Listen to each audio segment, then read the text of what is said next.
Hi, this is Daniel coming directly to you from Daniel's body, and you're listening to Progcast. And I'm from Pain of Salvation, by the way.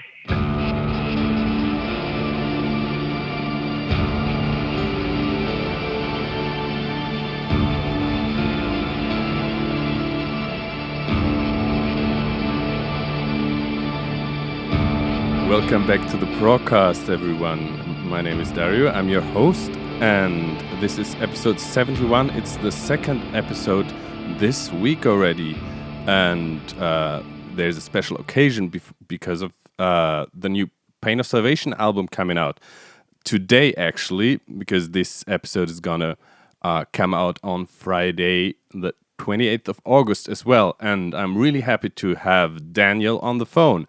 Hi, Daniel. How are you doing? Hi. I'm fine. I'm standing with my car in the middle of the forest here and just waiting for someone to look at me suspiciously.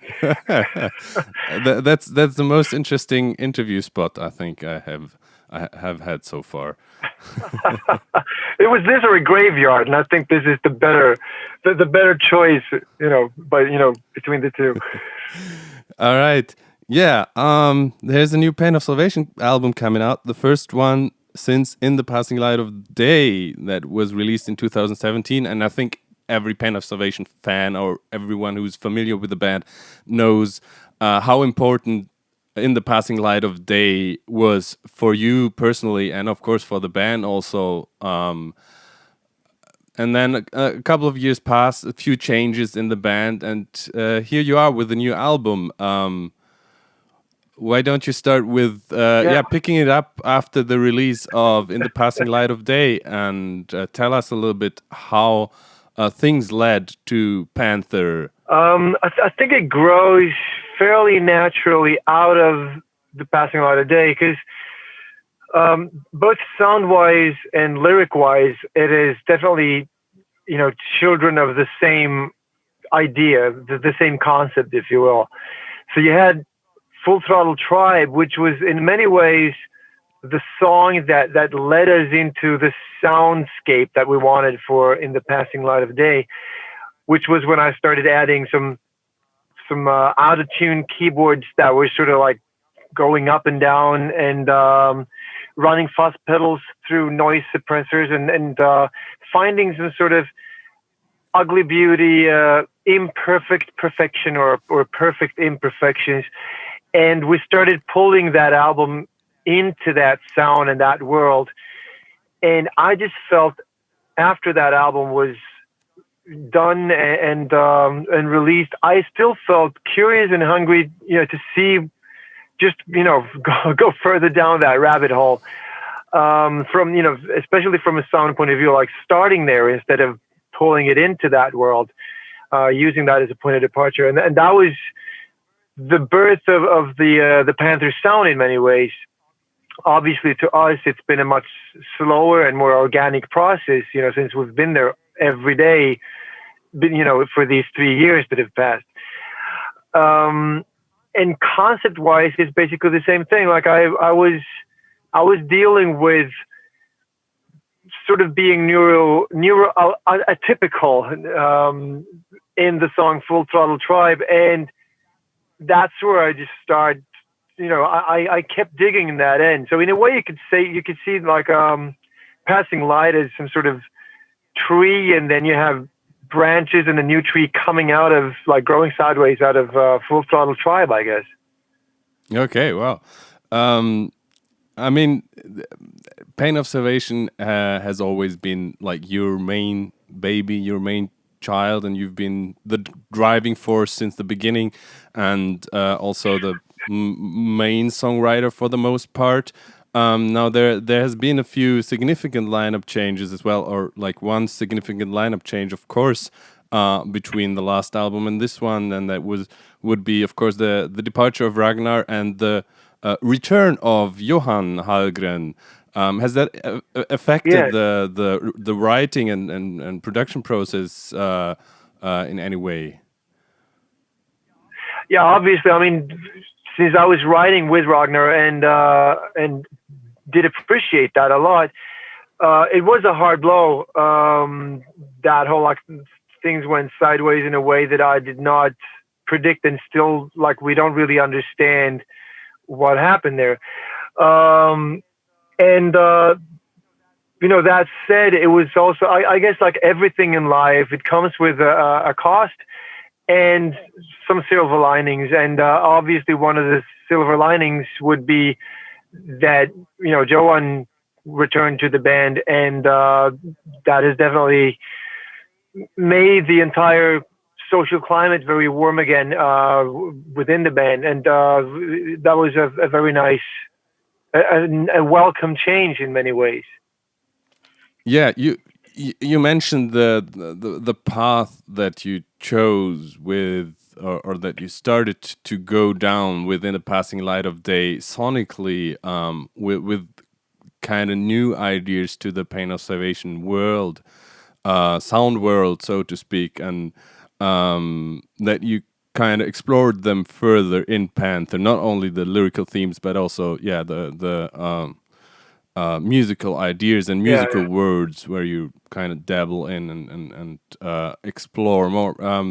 Now I feel that Panther, parts of Panther are somehow going that road quite a lot further, but there's also at the same time a lot of familiar Pain of Salvation things popping up, like the little banjo like theme in Fur, the it's kind of an intro, I guess, to the title track Panther, or an interlude. And I just noticed the piano in Wait kind of reminded me a lot of Frederick Hermansson's style back in the day.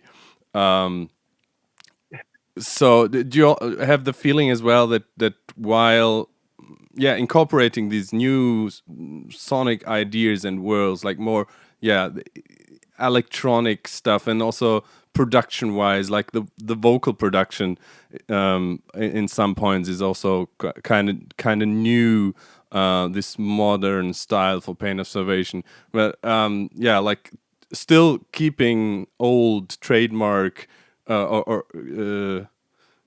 bits and pieces of the Pain of Salvation universe. Yeah, I think, I mean, it's I guess it's sort of my musical DNA that is coming through in the music, and has always been. So naturally there will be, like, I think you will always recognize Pain of Salvation regardless of whatever detours were taken. And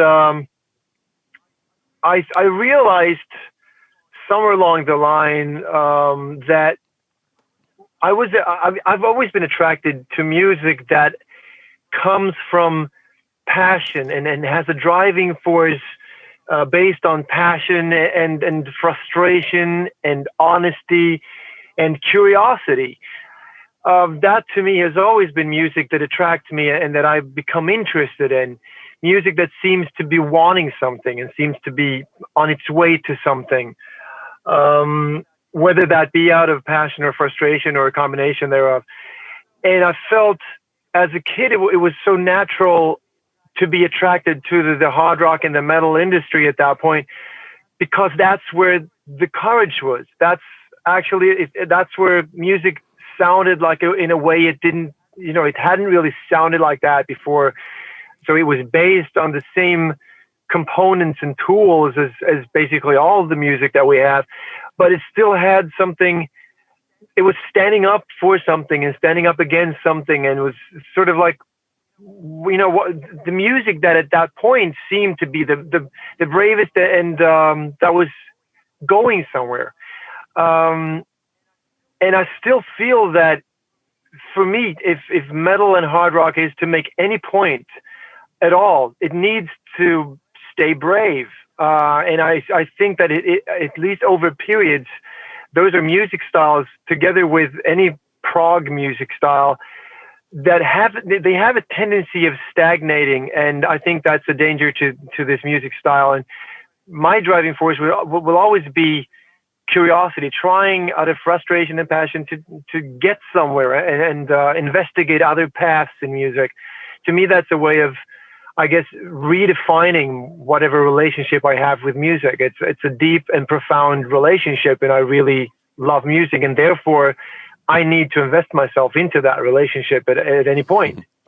Yeah, you mentioned the tendency of also and maybe also particularly the rock and metal and even prog scenes to kind of stagnate lately. Are you following the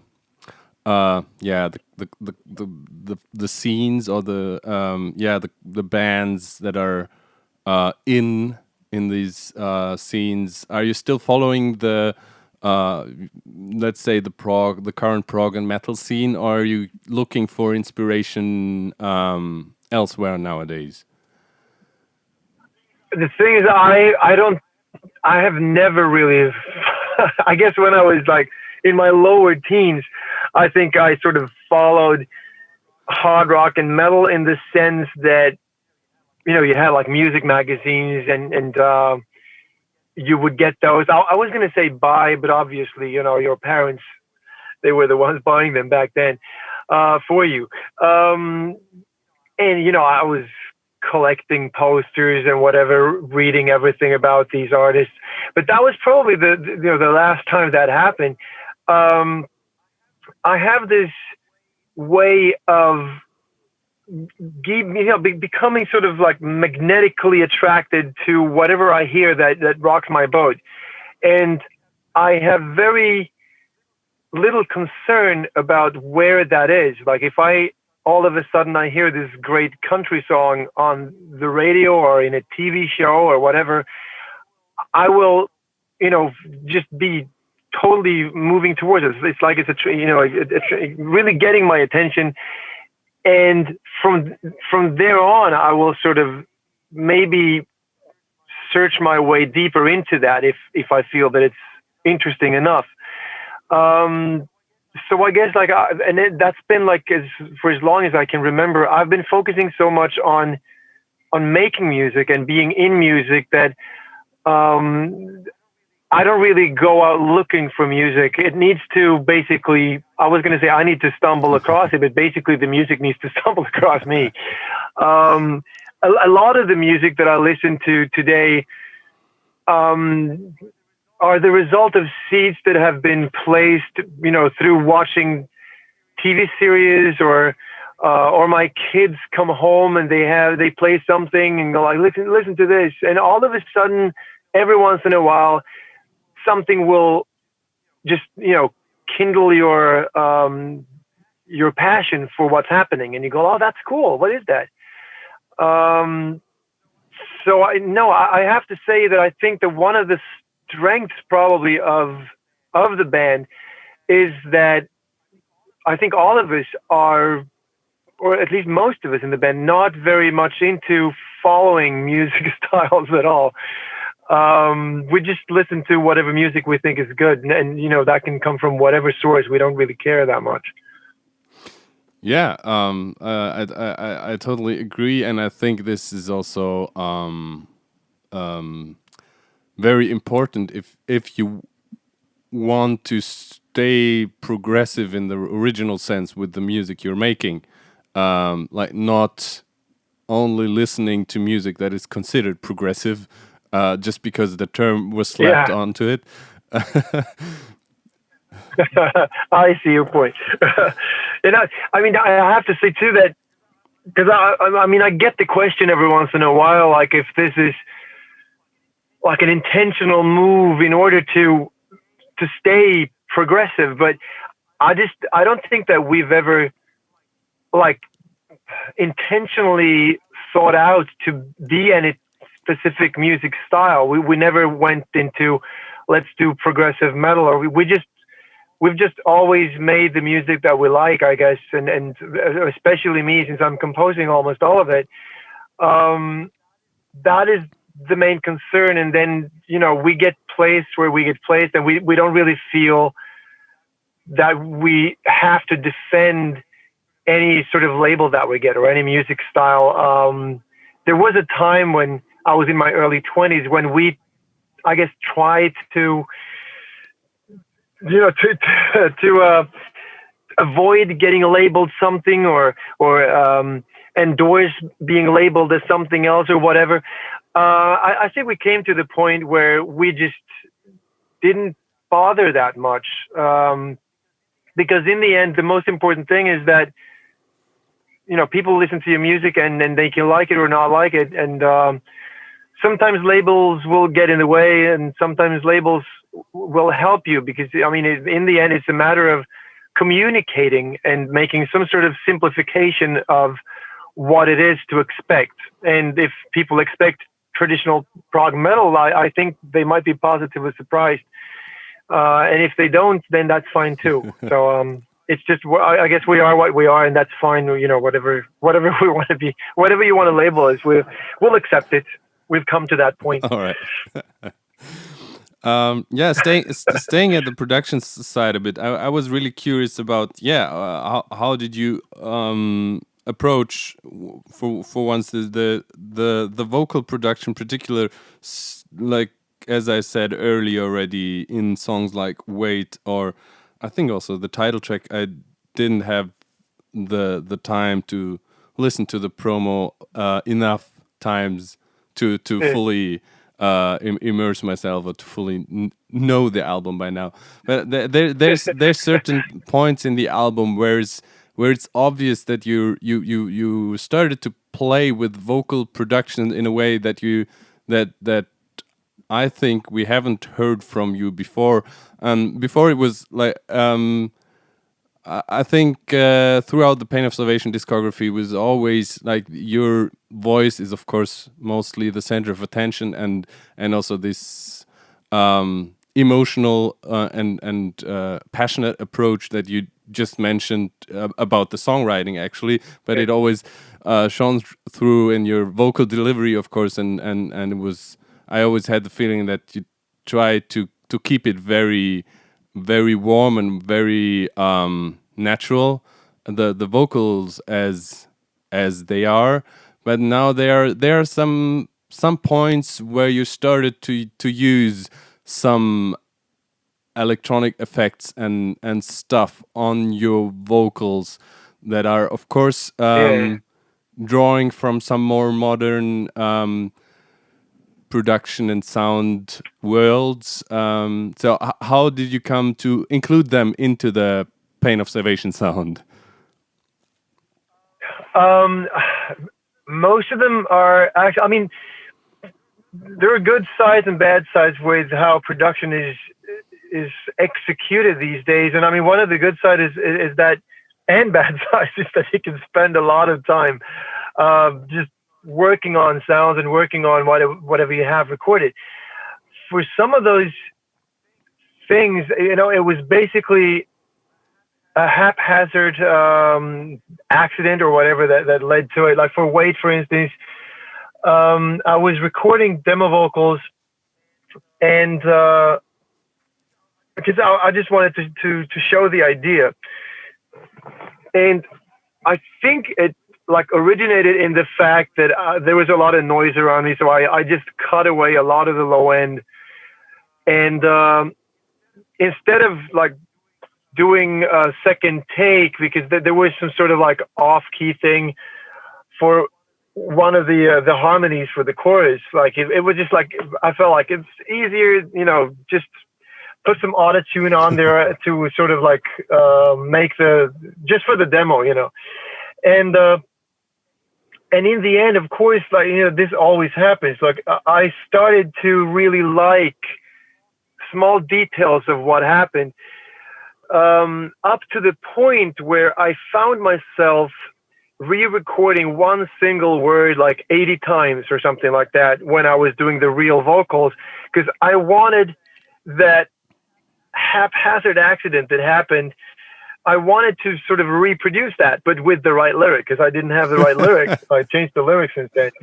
And so I needed, because I'm not into cheating with an autotune to make it sound like you're singing pitch when you don't. that to me just like it just sounds weird to my ear because I can hear the formants changing, but the note is not changing. I'm allergic to that. And I'm not a big fan of the cheer effect. You know, when you just make it sort of like synthetic sounding. What I did like was when it almost works, but it fails to understand what the voice is doing. So it sort of makes noises, and like when tools aimed for perfection fail and give out, something really interesting happens. And especially for this album, that seemed to be the perfect analogy somehow, because that is what the entire album is about. Like how we method rationalistically are trying to control the world and control humanity and mankind and get like detailed control over every step of the process. And it is just the system becomes so rigid that it's not, suitable for people anymore. And all of a sudden we're diagnosing and medicating people left and right. So it was this conflict between the need for perfection and how those tools are failing. That's just like perfectly, like the perfect analogy for that, hearing an autotune that is trying to correct your voice, but it doesn't really know what to do because of what happens with your voice. So I was trying, but I'm not kidding. There were more than 80 takes of that one word. And those were the takes I kept, because they were sort of there. So I have no idea how many, and this is so typical of the creative process, I think, because first I just sing it once straight through the entire song. Don't give a shit. It's just, for demo purposes. And then I spend like hours on hours on hours trying to reproduce an error. Like, how ironic is that? And so beautiful somehow.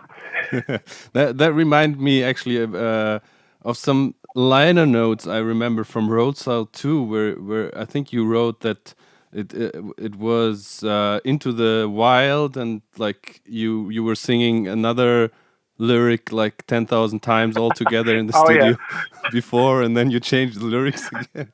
Yeah, that happened with this album too. Let me see, which track was that? I think for two of the tracks on Panther, the same thing happened. For Species, that was one of them. I had recorded all the vocals and harmonies for the chorus, and then I decided that was not, I just found a better way, and I think that is usually how I operate when it comes to lyrics. I will just twist and turn it for such a long time because I know that there is, like, when you have something that you feel like it feels pretty much right, but some part of you is just like, there is a better way of expressing this. I know there is a better way. And then it can take literally up to 10, 20 years, and all of a sudden the phrase can just like be thrown back at you, like when you least expect it, and you go like, oh, that was it. That's the phrase. And that happened with Species. And Keen to a Fault, it was the same thing. That the choruses for Keen to a Fault I actually recorded 3 times. And that's a fair amount of harmonies that I had put on there. So when you get to that point and you realize that, no, it should have been this, that's such a moment when you just have to like take a deep breath and go like, all right, I'll have a cup of coffee and then I'll start over again. Because I think in the past, it has just shown me so many times, ever since the first album, that if you have that feeling, just better do it. Like, redo it. Like, if you're feeling that this was not, like, this could have been done better, and you move on. Like, you're never gonna, at least myself, I can only go to myself. I will never be able to sort of like leave it behind. I will always sort of like, and I'm so happy we came to that conclusion already with the first album when we recorded Entropia. I just remember that we had, back in those days, you just feel like you recorded, you learned the songs in the rehearsing room.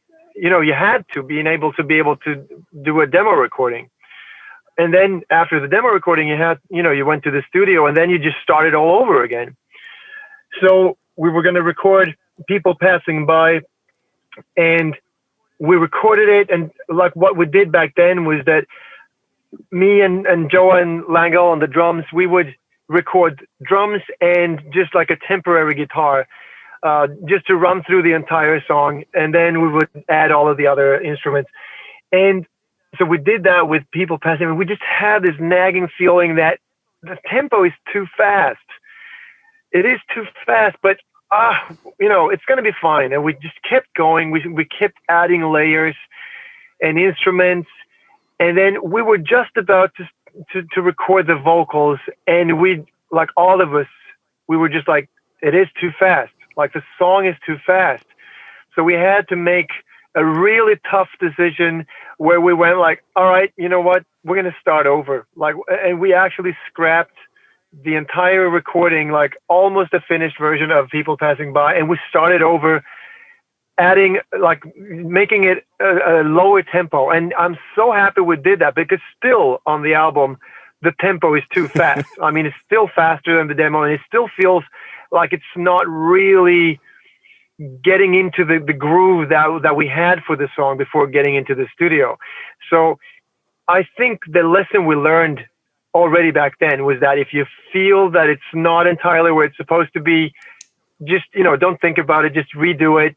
Don't look back. And I've been trying to use that as a sort of, I don't know, like a mantra for whenever I'm making recordings and something goes to shit and I'm sitting there. Like, it's so easy to just dwell on it, or to think that I've spent this much time, there's no point in going back now. It's just, just have a cup of coffee, take a deep breath, and just start over again. Wow, that was a nice anecdote, a blast from the past that came to the surface there. We talked about the some of the production choices, or in that case, accidents that turned out into something cool, and also this your approach to working with lyrics and recordings and everything.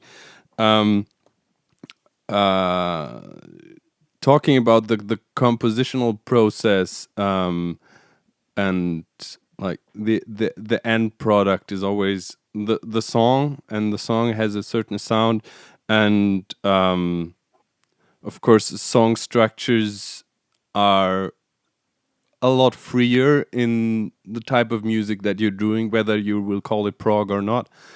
But what I think is very vital to Pain of Salvation sound, it's always I just noticed, obviously it's in the band name itself already. I mean, it's the kind of juxtaposition of different elements that might usually not go together. For example, in the long track, more or less, of the new album of Panther, Haken, the last one, there's like a lot of a big part of the song is quite chill, more or less, or like is not heavy or hectic or anything, and then there's these other parts thrown in with a lot of dissonant stuff going on, and this hectic and abrasive element that that's builds the tension within the track composition wise. Now on the new album, what I found, there's some songs that have an overall organic feel, also with the guitars and the groove and with the sound, but at some parts you experiment with a lot of new synth or keyboard and electronic sounds, and I had the feeling that the drum sound of Leo is still quite organic, and I found this quite an interesting juxtaposition of something quite electronic and then not only having the drums not sounding programmed or so accurate and overproduced, so it would fit, like superficially would fit the rest of the production, but also, I mean, Leo's drumming style is of course very very free and fluent, and I think I remember reading in an interview of you that you were saying that it's so funny that Leo and Johan Langell, who's been the drummer for Pain of Salvation a long time before Leo joined, that they are so different, such different drummers. They have such a different approach to drumming, with Johan being like very, very precise, and Leo having that like totally free and almost unpredictable style. You have to that, and that's what I felt like when Johan was in the band, I would be the one constantly trying to loosen him up, and with Leo it's the other way. I'm the one like reining him in and trying to pull him back, and to, like especially if there are like pattern parts, you really have to go like, this is the pattern and this needs to be here because everything is connecting to this, So yeah, I find myself having very different roles as a composer, which is always fun, and it's fun to because you can think in different ways also when you write the music, and I think the thing that people need to have in mind is that and this goes for I guess every band will have their music be a product of who they are, but they will also become products of their music. I mean, we have become the perfect Pain of Salvation tools in a way along the years because we have been trained for this mission, if you will. The music has formed us. Like if I have a musical idea, and that is, sometimes you're using whatever skill set people have, but I think at least 50% or more is actually finding ideas that are not playing into the skill sets of who we are, which makes it more interesting. Like you are like pushing things and nudging things a little bit, putting challenges in front of people will also create something that is very interesting.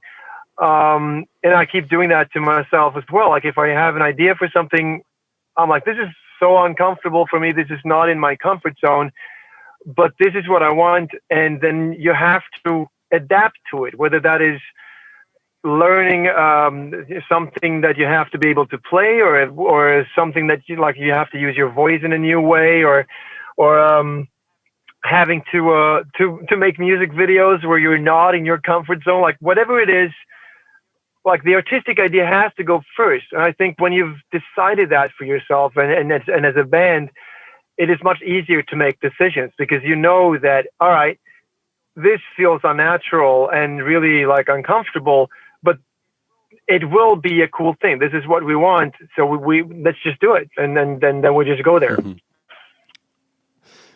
And for the drum sound, I think you're absolutely right.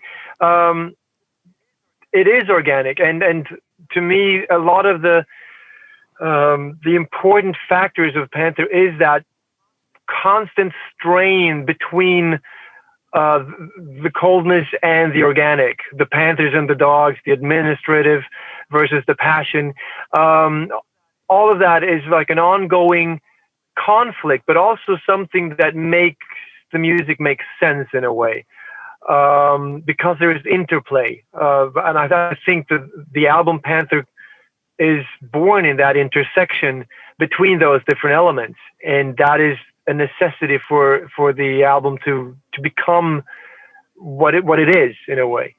And also one of the reasons for this is that I grew up in a rehearsing room pretty much. I mean, I started the band when I was 11, and a lot of the early years was time spent in a rehearsing room. And I've made a parable or an analogy in an interview a few weeks back that in a way, you're always, look, as a musician, especially a musician that comes from a rehearsing room tradition and a very band oriented tradition, it's like you're always looking for ways of translating that experience into a medium that other people can, it's like getting out in the night and having this beautiful night sky. And then you want to be able to communicate that night sky to other people who are not there. So you will print postcards of the night sky, and then you will feel this did not really, live up to the expectations of the actual night sky. And you try to improve that all the time, because in the end, whatever music you're making, as soon as you're recording it onto any given medium, you have diminished what it was from the start, and it is always going to be like a diminished version of something, and you want to tweak it and find the right way of communicating that feeling when you're sitting behind the drums, and that snare drum is just like ripping your face off when you hit it, and those amplifiers are just like making your gut, like you can feel every note in your body, and in a way it is just like when you're in a rehearsing room, we get to be on the roller coaster, and then we spend so much time trying to explain the roller coaster to other people who are not in the roller coaster. And it's difficult. And I think what has happened over the years is that I still feel that I've always had huge problems with drum sounds that are trying to sound impressive.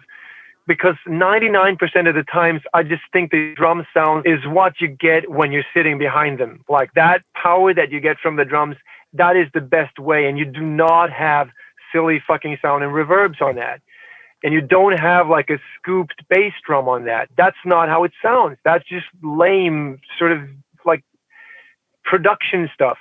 So I think that's where my drum ideal comes from. And then you have to sort of like make some sort of compromise to when you put that on album, because like I noticed like for the passing light of day, when we felt that like we were adding for our taste too much production and reverb, like even Daniel was like Bergstrand felt that, like I think we all wanted to make it even drier, but there had been so much complaints about the Road Salt albums that we sort of like we made a little bit of a compromise there and made it more production sounding, and still fans were like, why are the drums so dry? And we were like, well, they're so much less dry than drums, it is drums. Have you heard drums?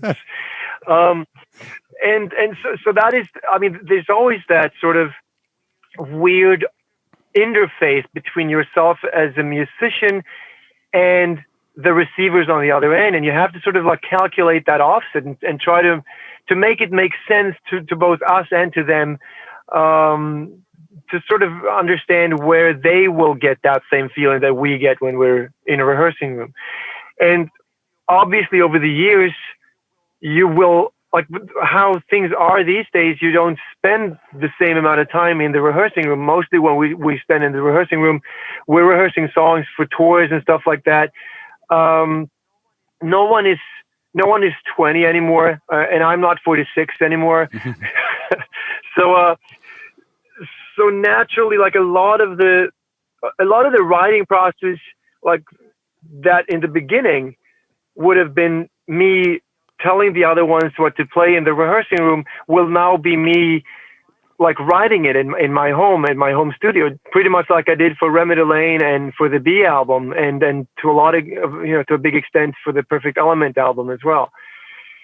And then you find new ways, I guess, of what's powerful in your home environment, not so much maybe in a rehearsing room.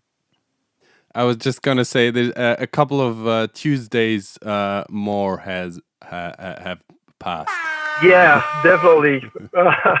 Now you just mentioned rehearsing in the in the rehearsal room for playing live.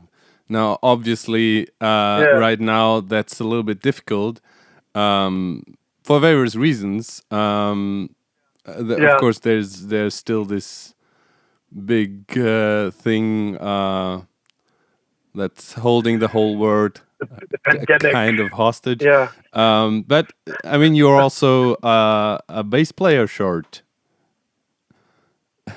Yeah, and we knew that already. I mean, this is the thing. I think we're a band that, for good and bad, we sort of take things as they come, and I think we care a lot about the music. We care a lot about what we want to be doing. You know, that is our main concern. And then there's a lot of other stuff and logistics around there that we're not so good at. You know, we're not the perfect administrators. And I've noticed over the years, though, that this is almost always paying off. Like I have come to really trust the flow of things, more and more so, you know, the older I get, I guess.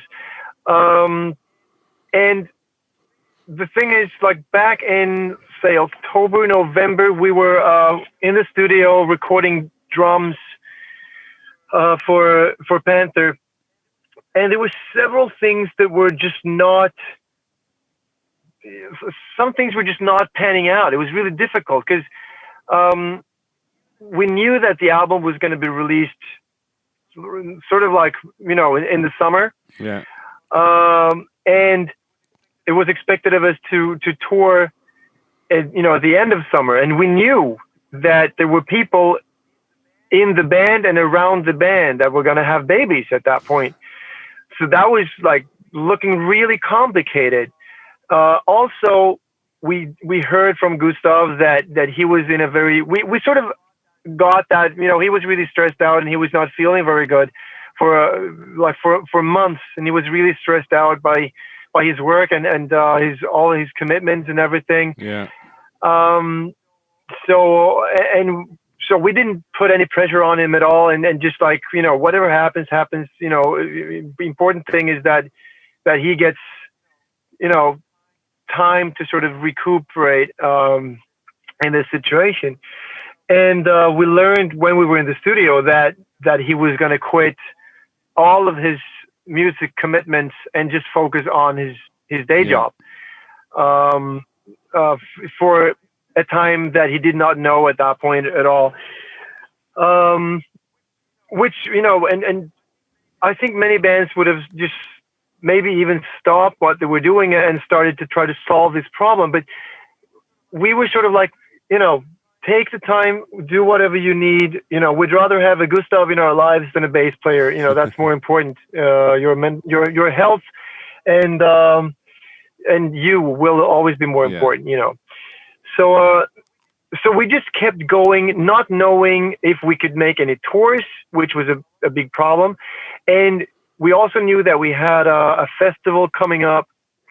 And we did not have any time to rehearse because we were recording and making music full speed ahead. Especially I was doing that. And also we had too much material, which was a problem. And again, it's the same thing. Like normally you would go like, let's just be clever and practical about this and just record enough material that will fit this album. But I was just, nah. Let's record all of it, like all of the drums. Like even though let's just do it, and I'll have a feel for it. Like the really impractical way of doing it. And then, as we all know, what happened was that Corona hit. We had an album because we went in basically before we knew if we had a complete album. We went in, so we had all the recording done. I could just finish everything off at my home, and all of a sudden we didn't have the festival. So, you know, just going on with Panther proved to be the right decision. And all of a sudden they're asking me, maybe I could make another album after Panther. And I was sitting there with like half an album already. I'm like, yeah, you know, you bet. That's how quick I am. I already have half an album, and you just asked me yesterday. Imagine what I could do with 3 days. So, and the tours were canceled, and all of a sudden they could take the time and just be fathers and have babies and stuff. So everything was sort of like panning out, and I think that is how it's been throughout the life of Pain of Salvation. That whenever things happen, you just have to sort of like, okay, so this happens. We'll just do this and see what happens, and then how things pan out. Yeah. And the few times when things really go really crooked is usually when you have really tried to plan something into fine detail. That's when that never ever pans out. But yeah, you mentioned the flow of things and looking at the history of Pain of Salvation. The flow of things has brought, now most recently has brought Johan Hallgren back, and also a couple of years it has brought Gustav back, who has been playing with the band back in the 90s at one point already. We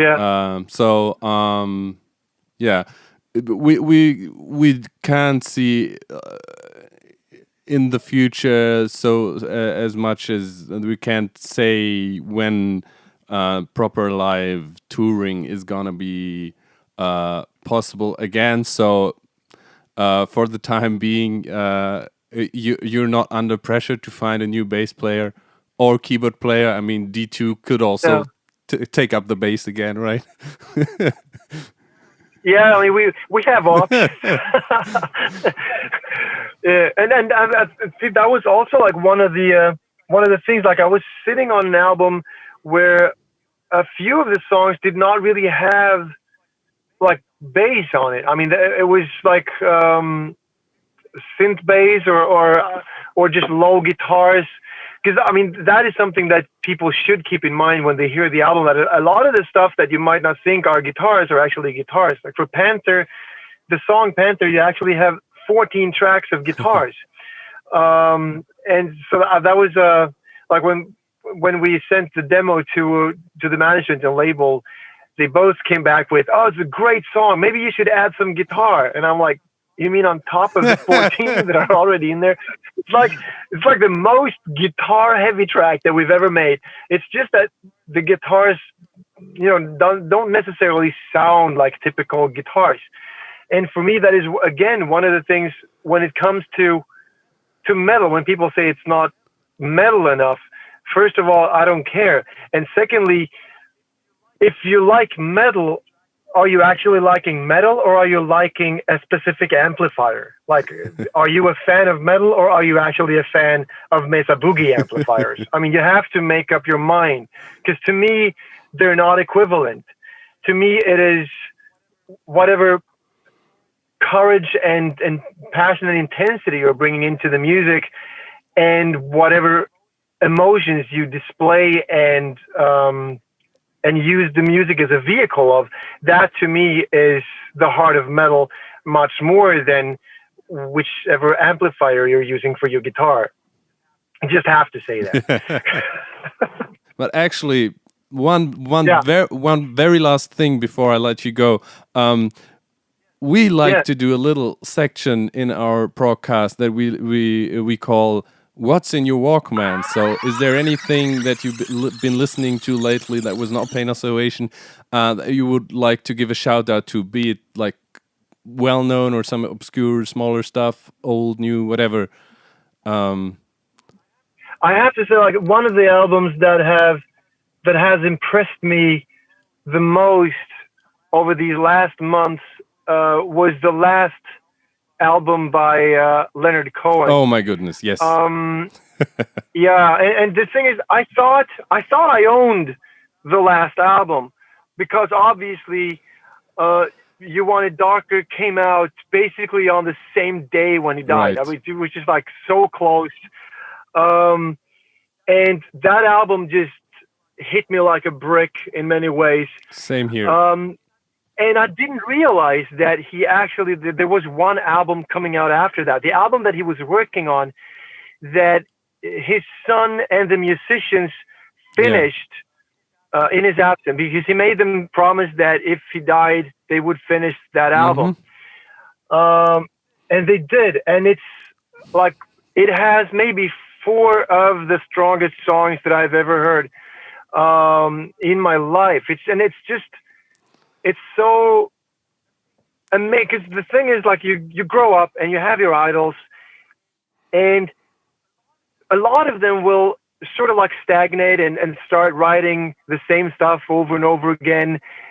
And it just seems tired and repetitive.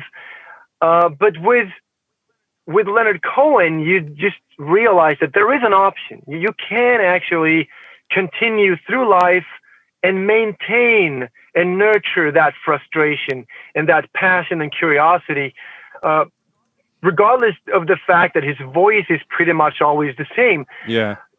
Still, the topics that he's dealing with, the way he does it, it's like you hear the last album and you're like, I want this guy to make 10 more albums, because obviously this is still a person at 80, just at the brink of death. This is still a person that has places to go musically and lyrically. He's still traveling, still investigating, still curious. And especially, like, you have Puppets, like, that's such a heavy track, both lyrically and sound-wise and everything. And you have The Goal, which is just like, that should have been the ending song. It's like one of the most gripping tracks I've heard.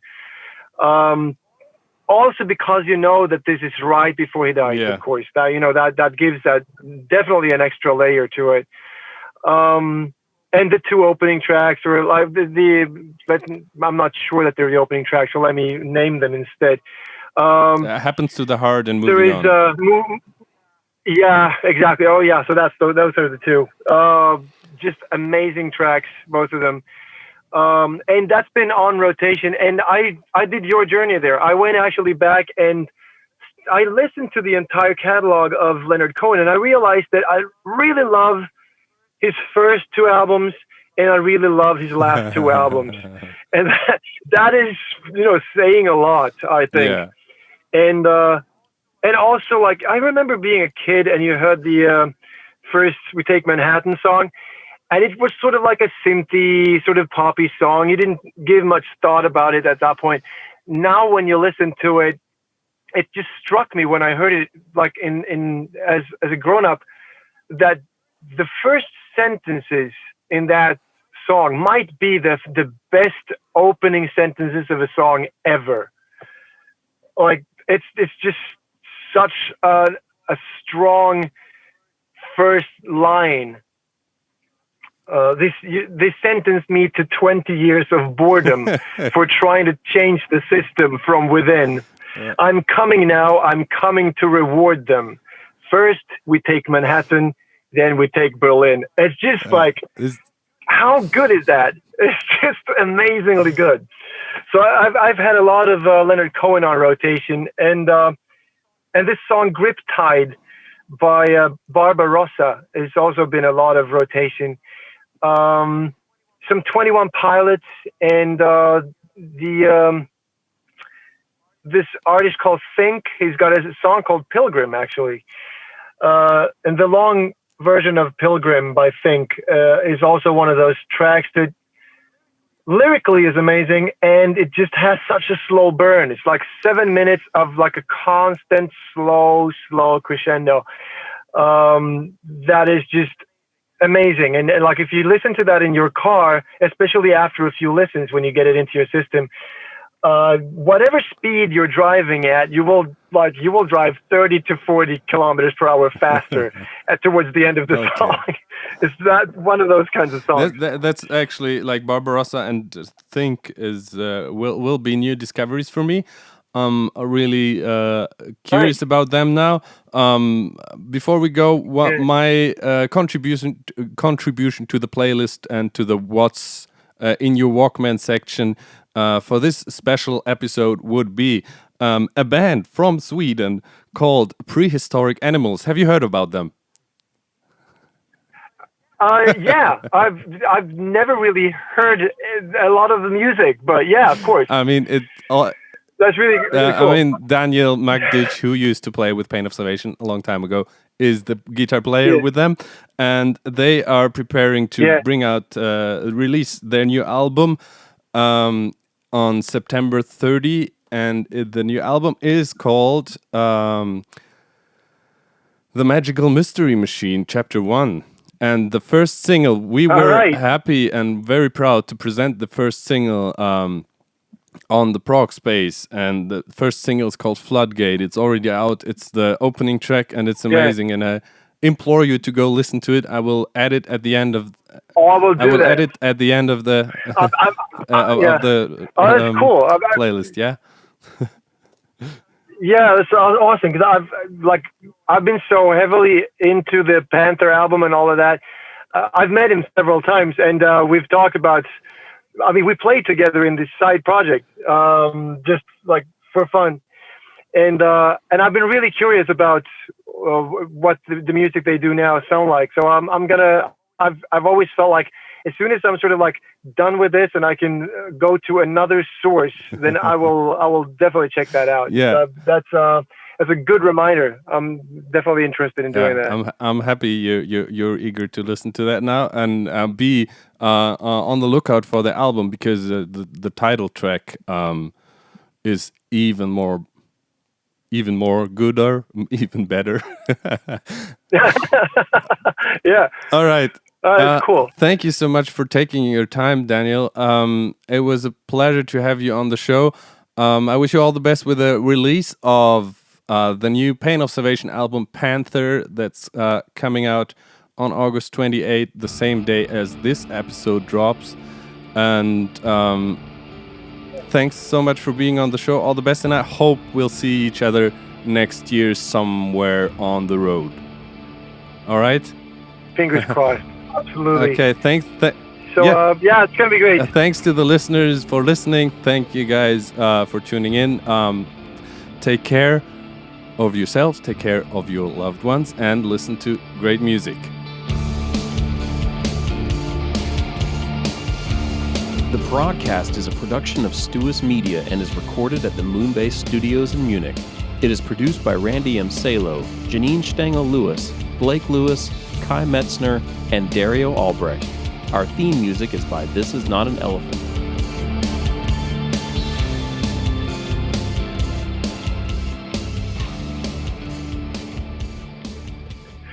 That was perfect, right?